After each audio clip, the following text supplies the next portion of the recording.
Bismillahirrahmanirrahim. Let's talk about antiemetics. Antiemetics क्या होते हैं? They're basically agonist of 4 to 5 receptors that are found in the vomiting center. ठीक है, they can be used as antiemetics. अब book में चूँकि 4 receptors के मेन नाम है तो वो मैं उनको फॉलो कर रही हूँ. सेरोटोनिन, ठीक है, हिस्टामिन, सब्सटेंस पी एंड न्यूरोकाइनिन और न्यूरोकाइनिन, ठीक है. इसके अलावा मस्करीनिक रिसेप्टर्स, ठीक है. ये वो रिसेप्टर्स हैं जो कि आपके वॉमिटिंग सेंटर के अंदर पाए जाते हैं और उन रिसेप्टर्स को हम इनहिबिट कर देते हैं या उनके एंटेगनिस्ट दे देते हैं and they serve as antiemetics, ठीक है. लेकिन ये कि हम कोई भी मेडिसिन एक क्या कहते हैं पेट एंटीमेटिक के तौर पर सर्व नहीं कर सकती, ठीक है. आपने देखना होता है कि हिस्ट्री देखनी होती है, what is the cause of vomiting, और उसके हिसाब से आपने एंटीमेटिक देना होता है. अब एमएसएस के कॉजेज़ क्या हो सकते हैं? प्रेगनेंसी हो सकती है, anxiety, disturbances in your vestibular apparatus, ठीक है. कीमोथेरेपी से पहले जो एंटिसिपेटरी वॉमिटिंग होती है, ठीक है, मोशन सिकनेस की वजह से हो सकती है. एडवर्स इफेक्ट्स फ्रॉम मेडिकेशंस, ठीक है. कोई सिस्टमिक डिसऑर्डर है, इन्फेक्शन है. इन्फेक्शन में क्या एग्जांपल आपके जहन में आ रही है? जैसे फूड पॉइजनिंग है, ठीक है, पेरिटोनाइटिस हो गया, ठीक है, कोलिसिस्टाइटिस, हेपाटोबिलियरी डिसऑर्डर्स, मेनिनगाइटिस, हाइड्रोसेफेलस, ठीक है, इंक्रीज इंट्राक्रैनियल प्रेशर, जीआईटी में बोल ऑब्स्ट्रक्शन हो जाए, वॉल्वुलस हो जाए. अब पैथोफिजियोलॉजी क्या है कि आपके पास वॉमिटिंग सेंटर होता है, ठीक है, और वॉमिटिंग सेंटर कहाँ पे लोकेटेड है? It is located in the lateral medullary reticular formation. ये कम्युनिकेट करता है विद योर इसको क्या कहते हैं, न्यूक्लियस ऑफ ट्रैक्टस सोलिटेरियस, ठीक है, टू इनिशिएट वॉमिटिंग. कि किन क्रेनियल नर्व्स के through? Via the cranial nerve 8 and via the cranial nerve 10. ठीक हो गया. So your vomiting center is going to communicate with your nucleus of tractus solitarius via the cranial nerve 8 and via the cranial nerve 10. ठीक है. अब ये जो vomiting centre है इसके अंदर वो तमाम रिसेप्टर्स हैं जिनको मैंने ऊपर यहाँ पे मेंशन किया, ठीक है. अब इम्पॉर्टेंट बात ये है कि ये जो वॉमिटिंग सेंटर है, ठीक है, इसने एक तो सिग्नल देने हैं आपके न्यूक्लियस ऑफ ट्रैक्टस सोलिटेरियस को, लेकिन इसको सिग्नल्स कहाँ से मिलने हैं, इसको इनपुट कहाँ से मिलनी है? तो वो 4 एरियाज़ हैं जो कि मैंने यहाँ पे 1 2 3 4 किए हुए हैं. पहला एरिया क्या है आपका? ये chemo receptor trigger zone, also known as the area पोस्ट्रीमा.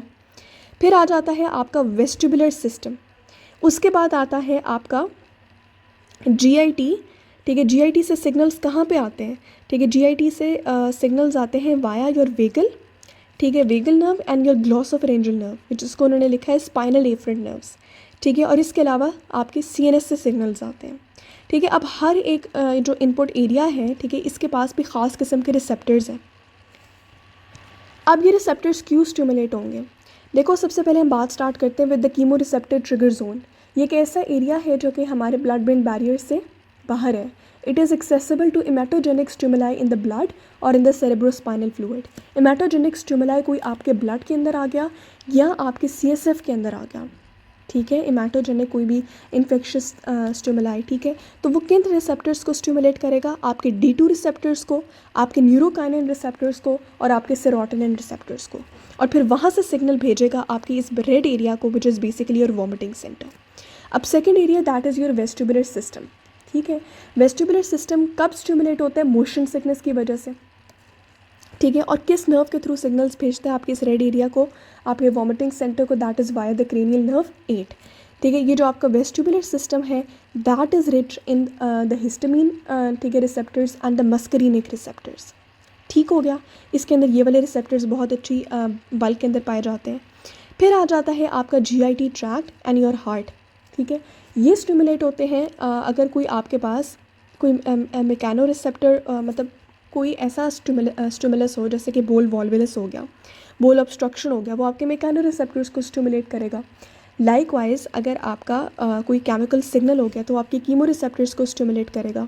जैसे बुक में लिखा हुआ है कि irritation of the GIT mucosa by chemotherapy, radiation therapy, distention, acute infectious gastroenteritis, उसकी वजह से आपका क्या होता है कि रिलीज़ होता है ऑफ म्यूकोजल सेरोटोनिन, और इन रिसेप्टर्स की, मैकेनो रिसेप्टर्स और कीमो रिसेप्टर्स की एक्टिवेशन होती है, ठीक है. और वो वेगल नर्व के थ्रू, ठीक है, और आपके इस ग्लॉसोफेरेंजियल नर्व के थ्रू सिग्नल्स भेजते हैं ना सिर्फ आपके इस रेड एरिया यानी कि आपके वॉमिटिंग सेंटर को, but also to your chemo receptor trigger zone, जो कि यहाँ पे एक छोटा सा ही बॉल बना हुआ है, ठीक है. और इसके अलावा चौथा था हमारे पास central nervous system. Central nervous system की वजह से central nervous system induced vomiting कब होगी? जब कोई साइकेट्रिक डिसऑर्डर होगा, स्ट्रेस होगा, एंटिसिपेटरी वॉमिटिंग होगी प्रायर टू कैंसर कीमोथेरेपी, जैसे ही उन्होंने ये बताया कि ये एरियाज जब स्टिमुलेट होंगे, ठीक है, तो वो भी अगैन सिग्नल्स भेजेंगे आपके इस वॉमिटिंग सेंटर को, ठीक है। और वॉमिटिंग सेंटर पर क्या करेगा, पैरासिम्पथेटिक और इफ्रंट मोटर एक्टिविटी करवाएगा,